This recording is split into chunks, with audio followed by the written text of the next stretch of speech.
la TVT au cœur de l'information.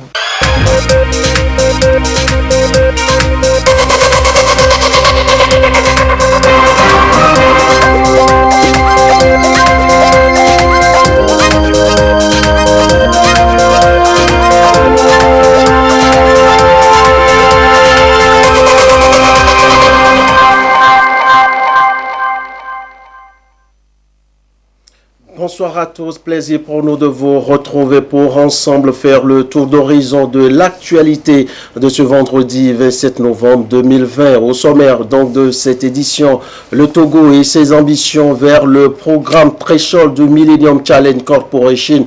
Le pays franchit les étapes grâce aux réformes opérées dans cette édition. Nous verrons ensemble ce qui reste au pays en termes de réformes pour atteindre le programme Seuil. Edem Soussoupo nous situe dans un instant. Également dans ce journal, on parlera de la nouvelle vision du gouvernement au niveau de l'enseignement technique. La nouvelle donne met l'accent sur la formation et l'emploi. Les séries G3 et BT vont devoir revoir leur module de formation. Et puis un mot sur la 5G, le Togo, premier de la sous-région, a lancé le produit. On parle de disruption technologique majeure pour le pays, les innovations et les avantages qui vont avec tout de suite dans ce journal. Voilà pour le sommaire. Bienvenue aux 20h.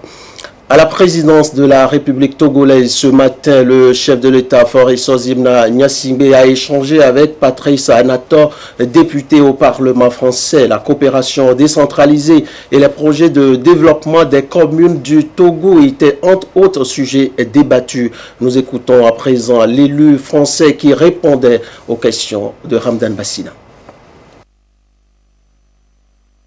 Ma visite est dans le cadre de la coopération décentralisée, puisque vous savez que tout récemment le Togo a procédé à des élections des maires de plusieurs communes, et moi en tant que député à l'Assemblée nationale française, j'occupe également une fonction qui est la diplomatie économique avec l'Afrique, et là aujourd'hui avec le Togo.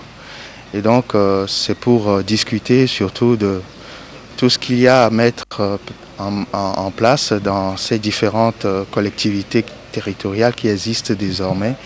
Et j'ai apporté, lors de cet entretien, quelques idées d'accompagnement, justement, en termes de coopération décentralisée, de jumelage de villes du Togo avec des villes de France.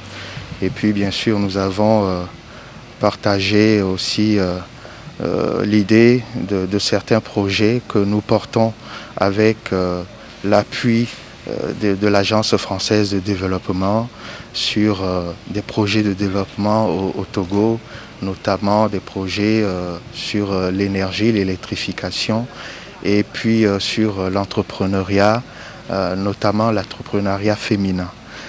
Donc il y a eu ces échanges-là, et puis les pistes sont diverses et variables, mais essentiellement, c'est sur ces deux thématiques qu'a porté l'entretien.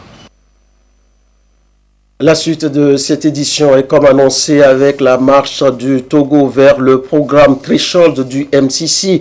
Ce matin, le Togo et son partenaire américain ont lancé cet ambitieux projet aux multiples revenus, un acte qui fait suite à la signature le 14 février 2019 de l'accord de don du programme Seuil. Le gouvernement américain octroie 35 millions de dollars, soit environ 20 milliards de francs CFA au Togo, une enveloppe pour aider le pays à approfondir les réformes dans deux domaines cibles. Le récit de la cérémonie avec Edem Soussoupo. Progressivement, les efforts du Togo en matière de mise en œuvre des réformes paient.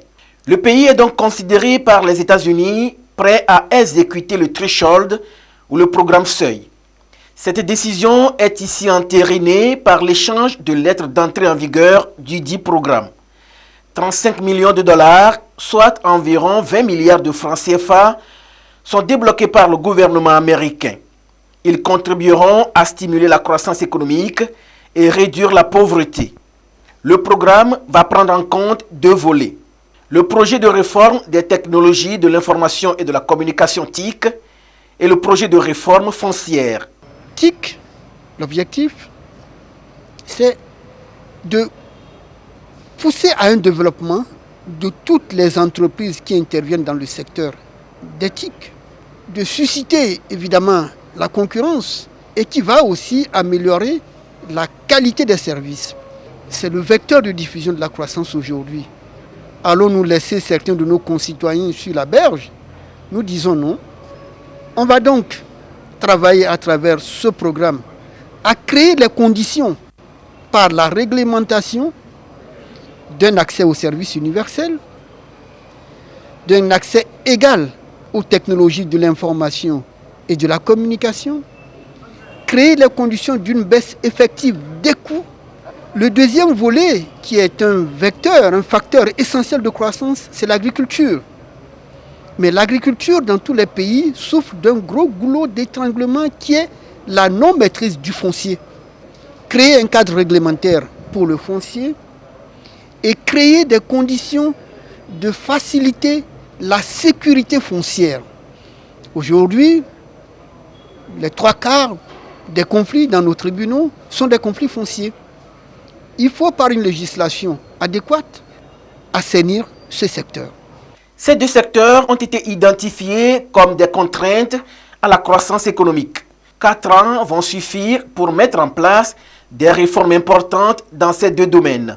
Il faut comprendre pas comme des autres programmes qui se font avec des autres gouvernements, ça c'est pas une question d'un don envers le gouvernement. C'est plutôt des fonds qui sont bloqués maintenant, dont la cellule va gérer des différents progrès qui sont prévus directement dans ces deux secteurs et fur et par mesure, on va disperser l'argent. L'argent reste avec le gouvernement américain à payer pour les choses qui seront rendues fur et par mesure qui sont déjà prévues. Et comme mentionné par le ministre, fur et par mesure qu'on avance avec le programme, si on constate qu'il y a des choses qui peuvent être changées ou améliorées, vu que dans certains domaines, après tout, on a signé le document en 2019, s'il y a eu des changements entre-temps, il se peut qu'on augmente, on bouge les fonds ici et là pour améliorer les différents secteurs. Mais ça restera sur ces deux secteurs. Et en base de ça, à mon point de vue personnel, la mise en place effective et le lancement de ce programme pourrait encourager des autres investissements, soit du gouvernement, soit du secteur privé aux États-Unis ou par ailleurs. Le démarrage effectif de la mise en œuvre du programme Threshold est le fruit d'un long processus qui a commencé en 2014 et qui a permis au Togo de confirmer à ce jour son statut de pays réformateur. Il convient de rappeler que depuis plusieurs années, notre pays s'est engagé sous l'impulsion du président de la République à travailler pour l'éligibilité au programme de MCC. Dans ce contexte, d'importantes réformes ont été mises en œuvre par le gouvernement dans les secteurs stratégiques tels que les infrastructures économiques, la lutte contre la corruption, les libertés publiques, les libertés politiques, l'amélioration de l'environnement des affaires, la modernisation de la justice, le renforcement de la sécurité sociale et la digitalisation des services. Comme conséquence, la performance du Togo sur les indicateurs de la MCC a connu une amélioration constante d'année en année. De 7 sur 20 sur la carte des scores 2021 contre 14 indicateurs l'année précédente. De 7 indicateurs sur 20 en 2015, le Togo a validé 15 indicateurs sur 20 sur la carte des scores 2021 contre 14 indicateurs l'année précédente. Comme autre fait marquant, sur 78 pays évalués par la MCC, seuls 25 ont réussi la carte des scores et le Togo est classé deuxième pays en Afrique après le Cap-Vert. Cette performance remarquable s'ajoute à celle enregistrée dans les autres évaluations, dont entre autres le Doing Business et le CPIA de la Banque mondiale, l'indice sur la liberté économique de la Fondation Heritage Foundation, l'indice sur la bonne gouvernance de la Fondation Mo Ibrahim, Alors que nous lançons le démarrage de la mise en œuvre du programme Seuil, je voudrais rassurer nos partenaires de l'engagement des plus hautes autorités et de celui du gouvernement togolais à prendre toutes les mesures nécessaires à la réalisation efficace et efficiente des projets. Le gouvernement apportera les facilités nécessaires pour une bonne exécution du programme. Les programmes Seuil du MCC se concentrent sur l'avancement des réformes politiques et institutionnelles qui aident les pays partenaires à mieux servir leur population. Au Togo, les regards sont désormais tournés vers le programme Compact et la marche se poursuit. Et vous venez de suivre en l'instant la cérémonie de mise en vigueur du programme Threshold avec Edem sous support. Ailleurs et dans les pays de la sous-région ouest africaine, on pense déjà à l'après 2020. Ainsi, le Togo, à travers le ministère de l'économie et des finances en collaboration avec la commission de la CEDEAO, organise ce qu'on peut aussi appeler des consultations nationales pour l'élaboration de la vision post-2020 de la CEDEAO. La ville de Dapaon abrite les travaux préparatoires, le compte-rendu des assises avec Chazina Baga. Le ministère de l'économie et des finances enclenche ici le processus d'élaboration de la vision post-2020 de la CEDEAO. C'est une vision qui se veut participative et inclusive afin de prendre en compte les préoccupations réelles ainsi que les besoins des populations de l'ensemble de la communauté. Dans toute entreprise, il faut avoir une vision. La CEDEAO a eu une première vision qui a dégagé les priorités à mettre en œuvre pour faire avancer l'intégration socio-économique de la région. Bientôt 2020 va finir, il faut une nouvelle vision. Et la CEDEAO a pensé, en allant des pays vers la région, on pouvait questionner le plus de populations, sentir les besoins à la base des populations pour que les programmes régionaux puissent s'intéresser à ces priorités. C'est pourquoi il a été demandé à chaque pays d'organiser une consultation nationale pour venir enrichir la consultation régionale. Les consultations de 2 jours visent à stimuler les débats entre les citoyens et les acteurs clés de la communauté sur leur perception des réalisations de la CEDEAO dans le cadre de la mise en œuvre de la vision 2020, des nouveaux défis de développement de la région à prendre en compte dans le plan directeur de la vision post-2020 et des aspirations à long terme pour la région dans les 50 prochaines années. Gouverner, c'est prévoir. Donc, il s'avère indispensable qu'on prévoit pour l'avenir, pour les générations futures, un plan stratégique qui pourra nous amener à un développement durable. Après 2020, nous attendons une CEDEAO prospère, une CEDEAO de paix, où les peuples sont appelés à être émancipés, à être libres et à jouir vraiment de leur liberté. Elle a commencé comme CEDEAO des États, elle est devenue la CEDEAO des nations, et maintenant il faut qu'elle devienne la CEDEAO des peuples. Et nous sommes appelés à réfléchir, voir comment est-ce que les gouvernants vont prendre en considération les préoccupations des gouvernés et y apporter des solutions. Ces assises sont initiées par le ministère de l'économie et des finances en collaboration et avec l'appui financier de la commission de la CEDEAO. Le directeur de cabinet du ministère de l'économie et des finances a salué la tenue de ces consultations nationales au Togo dont les résultats vont contribuer à coup sûr à l'élaboration d'une vision qui prend en compte les préoccupations des populations togolaises. Et dans le reste de l'actualité, Madame le Premier ministre Victoire Toméga Dogbe a effectué ce matin une visite de terrain à l'INFA d'élevage de Barkwasi. C'est en mai 2018 que le chef de l'État a lancé les travaux de construction de cet institut pour la formation des jeunes et adultes au métier de l'élevage moderne. Où en sont les travaux et à quand l'ouverture de cette importante structure aux bénéficiaires? Le reportage avec Adolphe Paca. le chantier de l'Institut de formation de l'agrodéveloppement IFAD élevage de Barkwassi, en pleine réalisation, reçoit la visite du Premier ministre.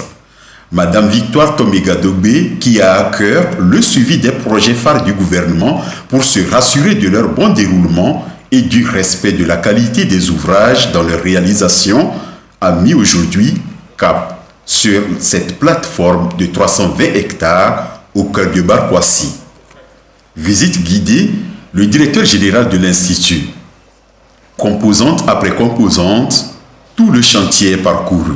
Au niveau du bloc pédagogique, la réalisation est presque déjà à 40% de réalisation. La cantine est déjà prête, comme vous le voyez derrière moi. Les logements pour l'encadrement sont déjà prêts, comme vous le voyez de l'autre côté. Les étables, les chèvreries et les bergeries qui vont servir d'abri aux animaux sont ici également prêts. Il ne reste en réalité qu'à finir l'internat qui constitue le logement de nos apprenants et puis à terminer le bloc administratif et pédagogique qui est en réalité le plus grand ouvrage à terminer. Les machines tournent et tournent encore dans l'objectif d'être dans le délai imparti. Madame le Premier ministre, dans une démarche de veiller à la bonne exécution des différentes tâches, a apprécié la célérité des travaux. Nous avons vu que les travaux avancent très bien.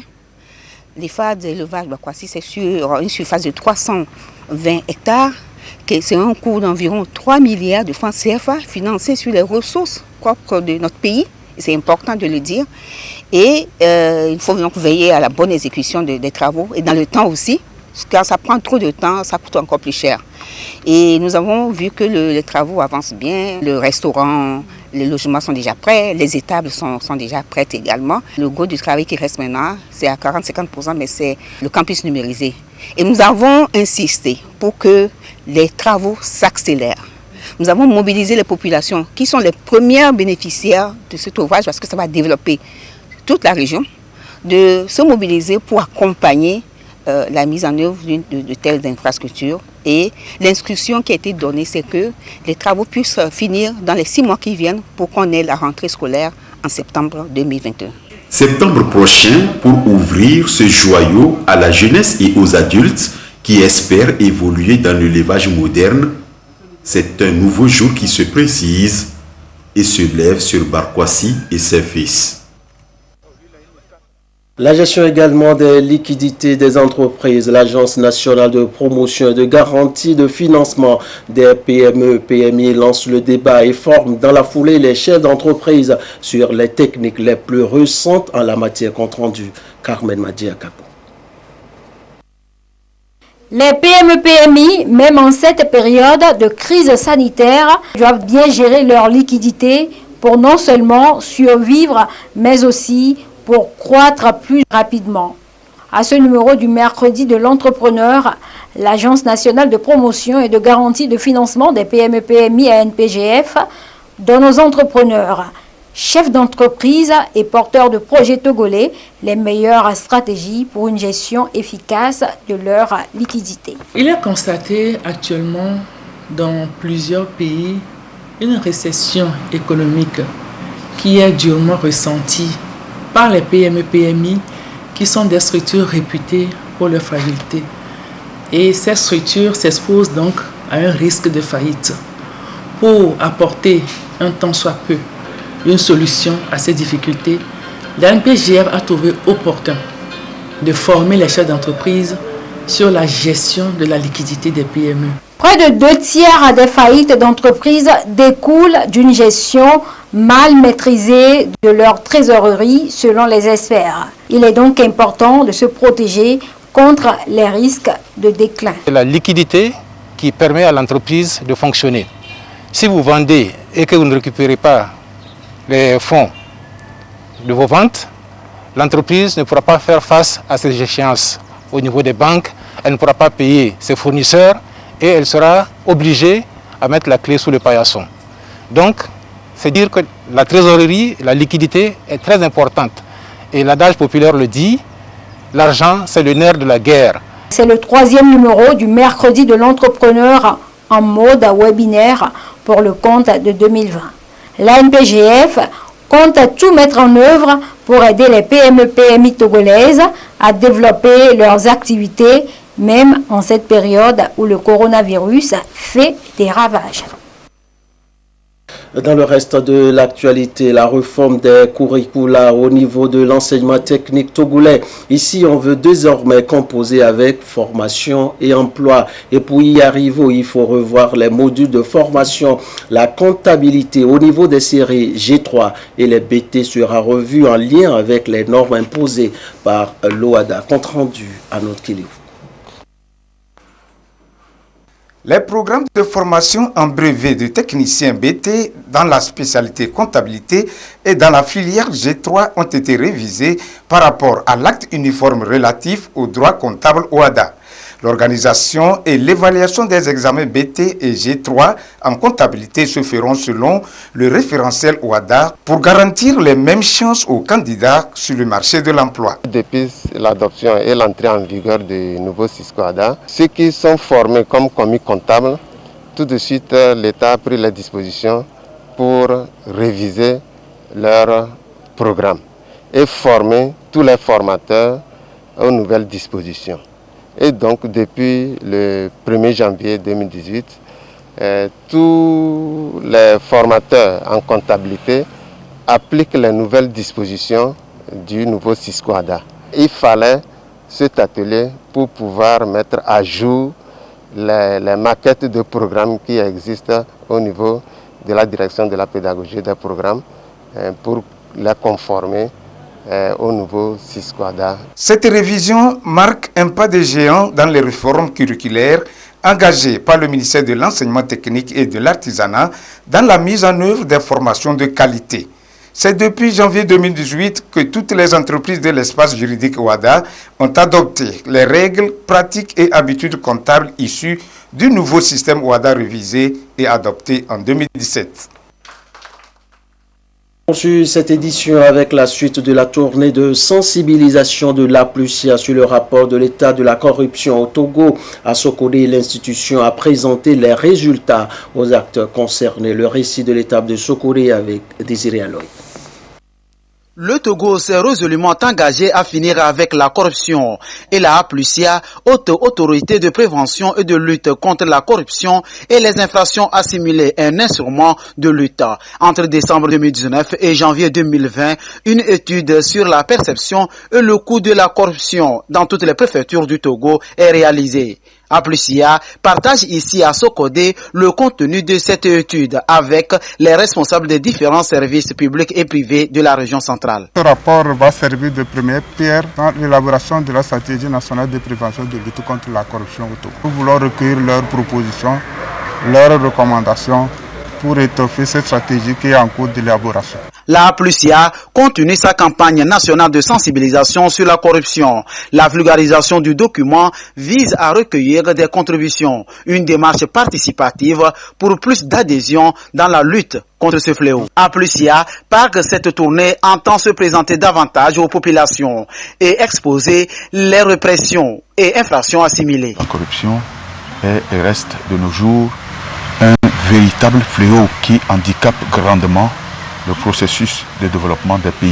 Et avec cette tournée de sensibilisation, les mentalités vont évoluer positivement, ce qui permettra une certaine accélération dans le processus de développement de notre pays.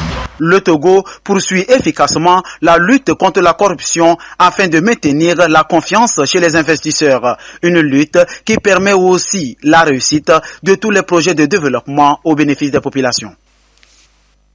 Écho de la primature à présent, Madame le Premier ministre Victoire Tomega Dogbé a reçu en audience une délégation de l'ONG Catholic Relief Service conduite par Darren Possi, représentant résident de la dite ONG, et une autre délégation des femmes chefs d'entreprise du secteur privé et du grand marché de Lomé, conduite par Madame Edwige Santana, secrétaire générale de l'association professionnelle des revendeuses de tissus hollandais si le CRC est allé faire le point de ses activités à Madame le Premier ministre, les femmes chefs d'entreprise sont allées manifester leur soutien à la chef du gouvernement et esquisser des doléances. La synthèse de ces audiences de la semaine à la primature avec Yasmine Kotia.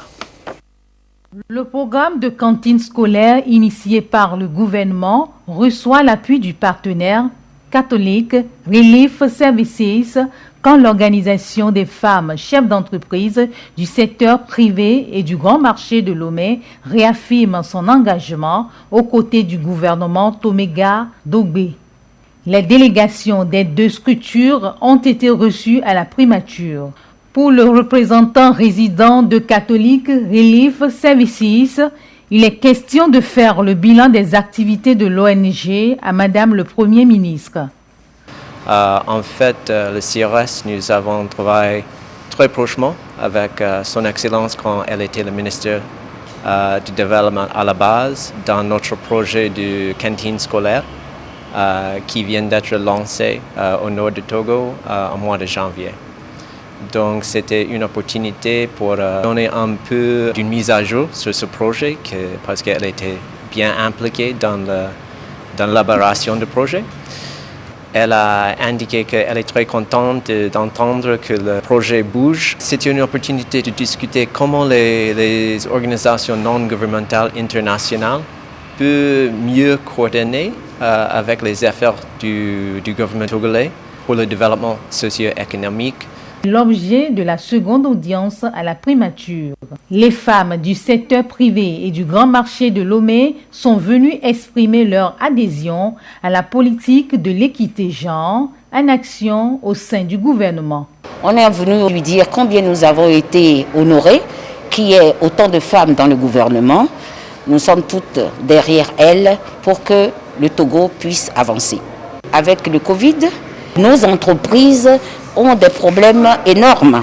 Donc c'est pour ça que, à part le OTR où on a eu beaucoup d'aide, nous aimerions aussi qu'on voit au niveau des banques pour qu'ils puissent aussi nous aider et nous aider vraiment.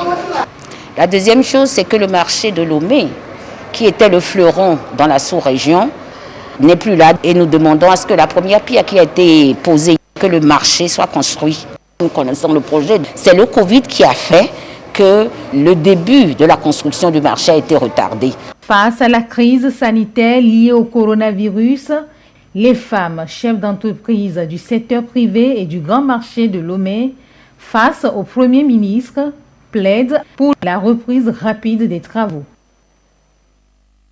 Et sans transition, parlons maintenant de ce forum de 3 jours qui traite des questions migratoires contemporaines à l'épreuve de la crise sanitaire liée au Covid-19 et du respect des droits de l'homme et de la liberté de circuler. Les panélistes, vous le verrez, font des propositions alléchantes au gouvernement pour venir à bout du phénomène. L'initiative est pilotée par la clinique d'expertise juridique et sociale. Compte rendu des travaux à l'ouverture avec Marie-Thérèse Nabédé Chamigan Récit et Kwesala. Le flux des migrations ralentit avec l'avènement de la pandémie du Covid-19. Une situation critique qui influe sur les droits humains et la liberté de circulation selon certains observateurs. Il est donc important de mobiliser les ressources pour des actions coordonnées et efficaces. La deuxième édition du forum Armatan, organisé par la clinique d'expertise juridique et sociale CEJUS, s'inscrit dans cette dynamique. Il est question d'échanger avec les organisations de la société civile et les défenseurs des droits de l'homme afin d'explorer les pistes et trouver des solutions à la fragilité humaine créée par cette crise sanitaire. La crise sanitaire amène tout dirigeant et donc les pouvoirs publics à prendre des mesures de protection des populations pour éviter la propagation du virus. Nous allons écouter des intervenants sur des questions assez techniques. Comment utiliser par exemple l'éthique pour lutter contre les fake news en période de crise sanitaire et comment faire en sorte à ce que des stratégies innovantes puissent être réinventées. Crise sanitaire, migration et droits humains. une thématique qui appelle à réfléchir sur le sort des migrants et les réalités auxquelles ils font face. La faculté de droit de l'Université de Lomé, partenaire de l'événement, apprécie les thématiques choisies pour la circonstance. Ce sont des thèmes très pertinents. Ça permettra à la population de comprendre pourquoi ces droits sont plus ou moins menacés. Ce n'est pas qu'on les supprime, mais on restreint les libertés. Le droit a pour but de restreindre les libertés quand l'intérêt général est menacé. Le représentant du ministre en charge des droits de l'homme a exhorté les participants à faire une analyse approfondie de la question migratoire sous ses diverses formes. Ceci en vue de faire ressortir des propositions pouvant permettre de juguler cette crise sanitaire tout en garantissant une meilleure protection des droits de l'homme. Un tour à Kara pour vivre ensemble la prestation de serment des volontaires nationaux de compétences de la 16e vague pour le compte des régions centrales Kara et Savane. Le film de la cérémonie est la portée du serment avec Nestor Mouzou. La tradition veut que les volontaires nationaux de compétences prêtent serment avant leur déploiement dans leur localité d'affectation. Par le passé, tous se retrouvaient à Lomé pour la prestation de serment. Cette année, la cérémonie a eu lieu en 2 étapes. La première à Lomé pour les volontaires des régions maritimes et plateaux, la deuxième à Kara pour ceux des régions centrales Kara et Savane. Avec les recommandations que nous avions et les difficultés que tous les candidats, surtout ceux de l'intérieur, ont pour faire le trajet de l'interview et tout, on a décidé de se rapprocher un peu de nos cibles. Par le serment qu'ils viennent de prêter, ils se lient à leur nation pour contribuer aux solutions de développement de notre cher pays. Les volontaires nationaux de compétences recrutés cette année font partie de la 16e vague. Ceux mis à la disposition des régions Savane, Kara et Centrale sont au nombre de 430. C'est à cœur joie qu'ils s'apprêtent à rejoindre les localités dans lesquelles ils sont affectés. J'ai suivi une formation en accoucheuse auxiliaire d'État de 3 ans. Donc c'est depuis l'année passée que je suis sortie. Je suis dans un centre comme une stagiaire. Jusqu'à présent, il n'y a pas un contrat en tant que tel. Donc ce qui m'a poussé à venir pour un engagement. Par rapport à la connaissance que j'ai acquise depuis ma formation à l'université en anglais, je sens que je peux aussi me rendre utile. Voilà, j'ai trouvé le canal du volontariat pour exprimer non seulement ma volonté, mais mon désir de me rendre utile au service de mes petits frères et sœurs. On m'a appelé, donc je suis venue suivre la formation de l'ANVT qui me permet d'être volontaire, de m'engager sur le terrain pour valoriser mes talents. En dehors du volontariat de compétences, l'Agence nationale du volontariat au Togo dispose de 3 autres types. Il s'agit du volontariat d'engagement citoyen, du volontariat de réciprocité et du volontariat senior. La politique intérieure avec la rencontre des leaders du parti Convergence Patriotique Panafricain CPP et les journalistes, les problèmes internes du parti et les pistes de solutions. Le président national élu Akoli Emmanuel fait le point aux journalistes. Compte rendu du point de presse avec Samuel Passoki, Robert Potogberessi, Sonia Ménikou. Le président national destitué de la Convention patriotique panafricaine CPP rompt avec le silence. Emmanuel Akoli rejette les décisions issues du Conseil national du 21 novembre. Il accuse ses adversaires d'agir en violation des textes du parti. Le président à l'heure actuelle de la CPP, c'est bien moi, Akoli Emmanuel. Je suis élu par le congrès ordinaire qui s'est déroulé à Broda-Romé le 7 décembre 2019. Et à ce titre, je suis élu pour 5 ans.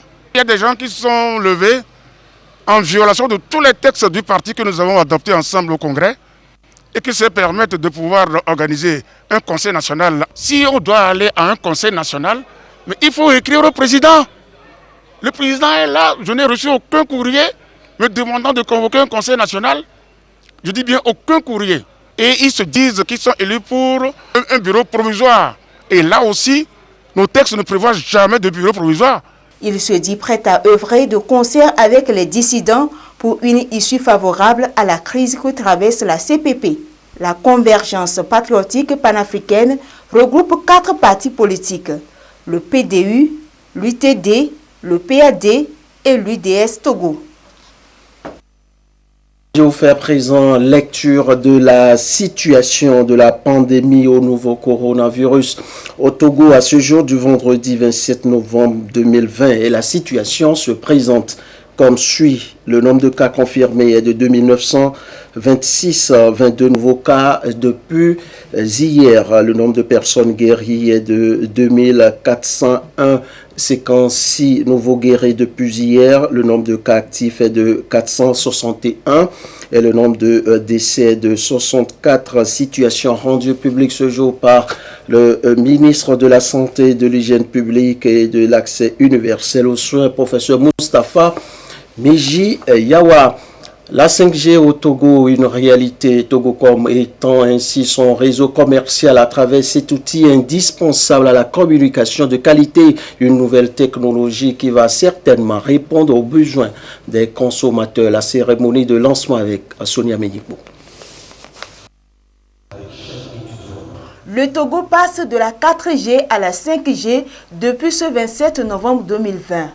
Un engagement d'un nouveau patron de Togocom traduit dans les faits. Par ce lancement, Togocom veut offrir à ses clients des services très haut débit grâce à la nouvelle génération de connectivité mobile. C'est une étape importante de la transformation du groupe, mais c'est aussi une contribution extrêmement essentielle au niveau de la transformation numérique du pays. La technologie 5G, c'est une technologie de pointe qui permettra d'atteindre des débits de transfert de data totalement inédits. On est sur des référentiels allant jusqu'à 100 fois la vitesse de la 4G. La 5G permettra à l'économie togolaise de se projeter dès aujourd'hui dans de nouvelles applications. On parle souvent de télétravail, de véhicules autonomes, d'objets connectés. La 5G va se répandre par étapes. On lance aujourd'hui commercialement des sites sur des zones stratégiques qui ont été identifiées au niveau de notre cahier des charges. On parle des quartiers administratifs, on parle du port de Lomé. On va lancer très prochainement la couverture de l'aérogare. Ce cocktail déjeuner, c'est aussi l'occasion pour la société de téléphonie mobile de faire le rapport des 12 mois d'activité après la fusion de Togocel et de Togo Télécom et de définir de nouvelles perspectives. On a lancé à environ 140 sites au niveau de la République togolaise, dans des régions les plus reculées, donc ça c'était important.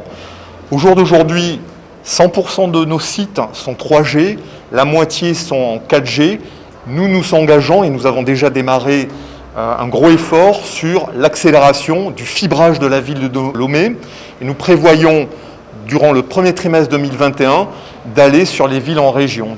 Nous sommes conscients que nous avons encore des problèmes de qualité de service, mais nous travaillons dessus. Nous travaillons en parfaite intelligence avec le régulateur et sommes à l'écoute évidemment de la remontée de nos clients. L'ambition de Togocom est de faire du Togo un hub digital de la sous-région pour répondre aux objectifs du Plan national de développement PND. À travers ce lancement, le Togo devient le premier pays de la sous-région ouest-africaine francophone à avoir lancé 5G et 3e sur le plan continental. Et cette note, avant de refermer cette édition, quels sont les défis qui minent le secteur éducatif national et quelles sont les actions menées par le gouvernement pour relever ces défis? Où en est-on avec le dialogue entre enseignants et gouvernement? Eh bien, Anita Tigakou et ses invités membres du gouvernement aborderont ces questions tout de suite à 21h dans votre émission Au cœur de la nation. Soyez donc tous au rendez-vous. Ainsi se referme cette édition. Merci à vous qui l'avez suivi. À très vite pour toujours vous servir avec le même plaisir et la même envie.